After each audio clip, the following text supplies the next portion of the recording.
Hello साथियों, मैं BL लूणा मेरे यूट्यूब चैनल स्टडी टाइम में आपका हार्दिक स्वागत करता हूं।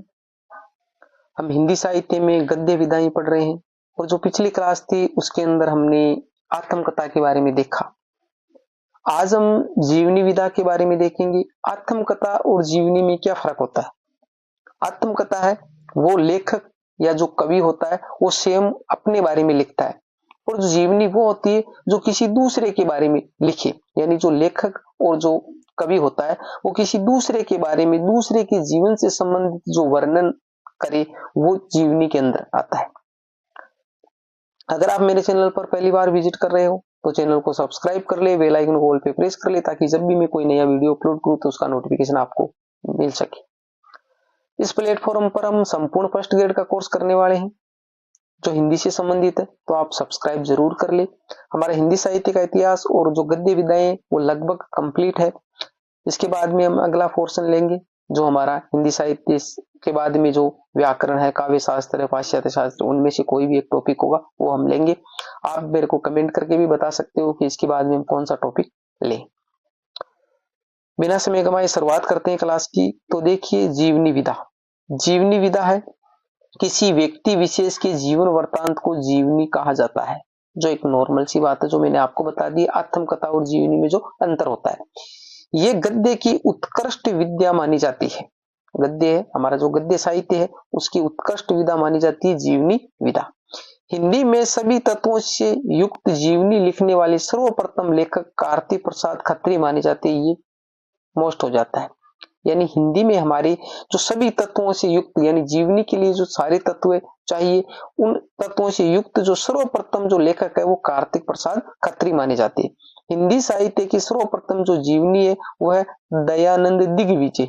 दयानंद दिग्विजय 1881 ईस्वी, गोपाल शर्मा शास्त्री। तो देखिए, यानी हिंदी में सभी तत्वों से युक्त जो जीवनी लेखक है वो तो कौन माने जाते हैं? कार्तिक प्रसाद खत्री माने जाते हैं। और हिंदी की सर्वप्रथम जो जीवनी है वो दयानंद दिग्विजय मानी जाती है, जो गोपाल राम शर्मा की है। दोनों में जो फर्क है वो आपको अच्छे से ध्यान में रखना है। लेखक है वो कार्तिक प्रसाद खत्री है और हमारी जो सर्वप्रथम जो जीवनी है वो दयानंद दिग्विजय है।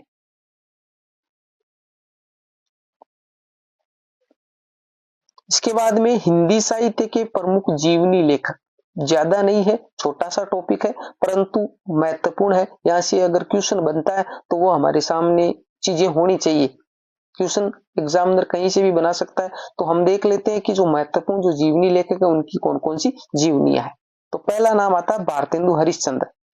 जीवनी का नाम है बादशाह दर्पण। फिर नाम आया कार्तिक प्रसाद खत्री। अहिल्याबाई का जीवन चरित्र 1887 ईस्वी। फिर नाम है काशीनाथ खत्री। इनकी जो एक एक दो दो जो जीवनियां जो महत्वपूर्ण है वो हम देख लेंगे। हिंदुस्तान की अनेक रानियों का जीवन चरित्र जो 1879 ईस्वी में लिखी गई।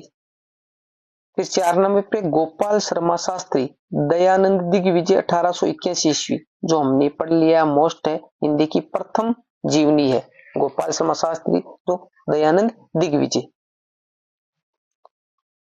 महावीर प्रसाद द्विवेदी, सुकवि संकीर्तन 1924 ईस्वी, काका कालेलकर। हिमालय की यात्रा जो काका कालेलकर की, ये भी महत्वपूर्ण है, 1948 ईस्वी। जैनेन्द्र कुमार, अकाल पुरुष गांधी, यानी गांधी के बारे में लिखा है, 1968 ईस्वी। शिवरानी देवी, ये भी महत्वपूर्ण है।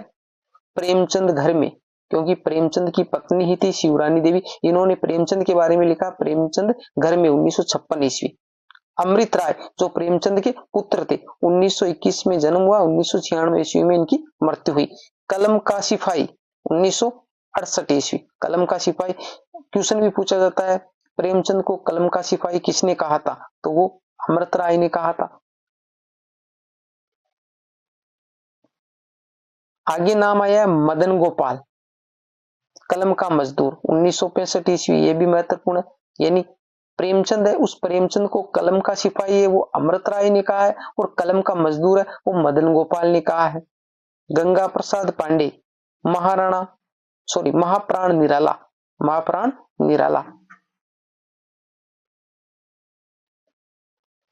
रामविलास शर्मा, जिनका जन्म 1912 ईस्वी में हुआ था और मृत्यु 2000 ईस्वी में। निराला की साहित्य साधना 3 भागों में है, जो 1976 ईस्वी में प्रकाशित है। मोस्ट है, क्वेश्चन आया हुआ है। रामविलास शर्मा है, उसकी जो जीवनी है निराला की साहित्य साधना। विष्णु प्रभाकर आवारा मसीहा 1974 ईस्वी, ये भी 3 भागों में और ये भी महत्वपूर्ण है। दिशाहारा, दिशा की खोज और दिशांत, ये इनकी अलग जीवनियां हैं।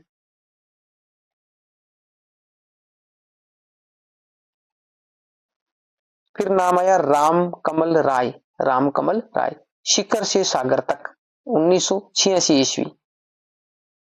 अजय की जीवनी, यानी जो शिखर से सागर, आपसे पूछा जा सकता है जो रामकमल शर्मा की जो जीवनी है शिखर से सागर, वो किसके जीवन से संबंधित है? तो शिखर से सागर तक जो अजय है उनके जीवन से संबंधित है। अमृतलाल नागर, चैतन्य महाप्रभु 1975 ईस्वी। मोहन राकेश, जो अगले पैराग्राफ में इसकी जीवनी है। आखिरी चट्टान तक 1953 ईस्वी। ब्रजरतन दास भारतेंदु की जीवनी। ज्ञानचंद्र जैन शेष कथा 1999 ईस्वी। अमृतलाल नागर की जीवनी है ये, ठीक है, शेष कथा है वो। अमृतलाल नागर के जीवन पर आधारित है और जीवनी है वो किसकी है? ज्ञानचंद्र जैन की है, ठीक है। अब इसके बाद में आता है हमारा आलोचना विधा, इसको हम अगली क्लास के अंदर देखेंगे। ये छोटा सा टॉपिक था, जो महत्वपूर्ण जीवनियां थी, महत्वपूर्ण जो लेखकों की, उनके बारे में हमने इस क्लास के अंदर देखा। अगर क्लास पसंद आई है तो इसको लाइक करिए, अपने दोस्तों के साथ में भी शेयर कीजिए। अभी तक चैनल को सब्सक्राइब नहीं किया तो सब्सक्राइब जरूर कर लीजिए। मिलते हैं अगली वीडियो में, तब तक के लिए जय भीम, जय भारत।